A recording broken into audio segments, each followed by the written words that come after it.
আসসালামু আলাইকুম, ময়না ফ্যামিলি ব্লগে আপনাদের ওয়েলকাম জানিয়ে ব্লগটি শুরু করছি। কেমন আছেন সবাই? আই হোপ সবাই অনেক ভালো আছেন। সবাইকে গুড মর্নিং।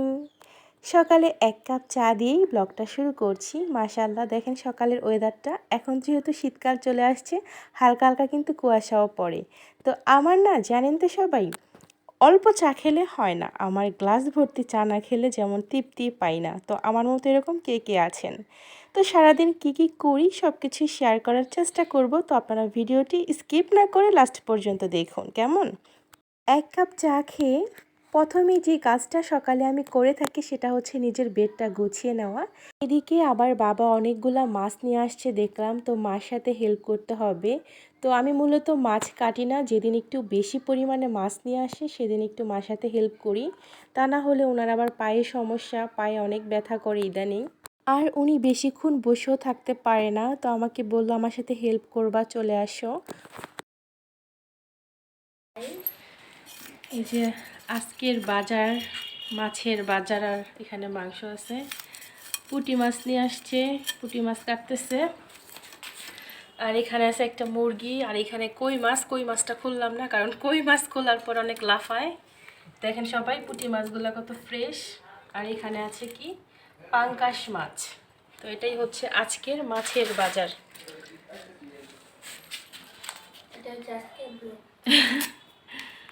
তখন কই মাছগুলা দেখাতে পারলাম না। তো দেখেন সবাই, এই কই মাছগুলা একদম কেটে ধোয়া কমপ্লিট। আমার কাছে আবার চাষের কই মাছ থেকে দেশি কই মাছ খুবই ভালো লাগে। আর এখানে দেখেন আমার খুবই পছন্দের একটা খাবার রান্না করতেছি, এটা হচ্ছে বেগুন ভাজি। আমি কিন্তু অর্ধেক বেগুন ভাজি করে ফেলছি, তো এই কয়টা ভাজলে আমার রান্নাটা কমপ্লিট হয়ে যাবে। আজকে যেহেতু একটু অন্যান্য কাজে বিজি ছিলাম, তো আজকে রান্নার ভিডিওটা তেমন কিছু দেখাতে পারলাম না। তো প্লিজ আমার কলিজের আপুয়েন ভাইয়ারা, আপনারা যারা যারা ভিডিওটি দেখা শুরু করেছেন অবশ্যই একটি লাইক দিয়ে ভিডিওটি দেখা কন্টিনিউ করবেন, কেমন? এবং লাস্টে কমেন্ট করে আপনাদের মূল্যবান মতামত জানাতে কিন্তু ভুলবেন না। তো দুপুরে লাঞ্চ করতে বসেছি। প্রথমেই নিয়ে নিলাম বেগুন ভাজি, সাথে একটা কাঁচামরিচ। বেগুন ভাজিটা পোলাওর সাথে খেতে কিন্তু আরও বেশি ভালো লাগে আমার কাছে। বেগুন সবজিটা আমার অনেক পছন্দের একটা সবজি। তারপর এখানে দুপুরে মুরগির মাংস রান্না করেছিলাম পেঁপে দিয়ে। আজকের মুরগি মাংস রান্নাটা একদম কম মশলায়, তেল কম দিয়ে তারপর রান্না করেছি। মাশাল্লাহ, খেতেই ভালো লাগতেছিল। আর এই রান্নাটা অনেক স্বাস্থ্যকর। ঠিক আছে, এটা পারবো। বিসমিল্লাহ। এই তো ছিলাম, এগুলো আরো বড় হবে, দেখতে হলুদ কিন্তু আরেকটু বড় হবে। ওই দিকেও লেবু পেকে আছে, তবে ওই দিকে যাব না, ভয় লাগে যদি পড়ে টরে যাই। মাশাল্লাহ,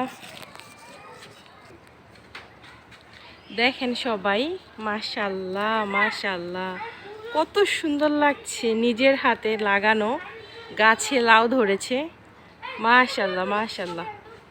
এই যে এখানে ফুল করেছে, সবাই কিন্তু অবশ্যই মাশাল্লাহ বলবেন। নিজের হাতে কোনো কিছু হইলে না অনেক ভালো লাগে, মাশাল্লাহ, অনেক আনন্দ লাগে। সব থেকে বড় কথা হচ্ছে অনেক আনন্দ লাগে, মানে আমার না খাওয়ার থেকে আনন্দটা বেশি লাগে। এখানে সবাই একটা জিনিস, শুটকি কিভাবে রোদে দিছি, এরকম গুনার মধ্যে আটকায়া তারপরে যে শুটকি রোদে দিছি। বাজারের শুটকি আমি একদম পছন্দ করি না, ভালো লাগে খেতে, কেমন একটা আনইজি লাগে। এই তো এরকম গুনার মধ্যে ভরে তারপর শুটকি রোদে দিছি, পুঁটি শুটকি। আমি সবসময় এভাবে নিজের হাতে শুটকি বানায়া তারপরে খাই। বাজারে কিনাটা আমার কাছে তেমন একটা ভাল লাগে না, আর বাজারের শুটকি না তেমন একটা ফ্রেশ আর পরিষ্কার থাকে না। এখানে আমার অ্যালোভেরা গাছের মধ্যে পানি দিয়ে নিচ্ছি।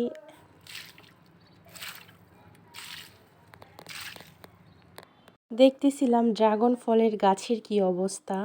ফল তো এখনো আসে না, ইনশাল্লাহ আসবে। আর ড্রাগন ফলের গাছে না অনেক কাঁটা থাকে, খুব সাবধানে ধরতে হয়। গ্যাস নিতে পারবা? দেখেন সবাই একদম পড়ন্ত বিকেল, আর পড়ন্ত বিকেলটা আমার কাছে খুবই ভালো লাগে বাইরের ওয়েদারটা দেখতে। আর এদিকে আমার যা একটু হাঁটাহাঁটি করছে বিকালে, প্রেগনেন্ট যেহেতু, তো হাঁটাহাঁটি করলে তো একটু ভালো শরীরের জন্য। তো এতক্ষণ ধৈর্য সহকারে যারা যারা আমার ভিডিওটি দেখেছেন সবাইকে অসংখ্য ধন্যবাদ। ভালো লাগলে চ্যানেলটি অবশ্যই সাবস্ক্রাইব করে আমার পাশেই থাকবেন। আজকের ব্লগ ভিডিওটা আমি এখানেই শেষ করছি। আবার দেখা হচ্ছে কোনো এক নতুন ব্লগ ভিডিও নিয়ে। সে পর্যন্ত সবাই ভালো থাকবেন, সুস্থ থাকবেন, সাবধানে থাকবেন। সবাইকে আসসালামু আলাইকুম।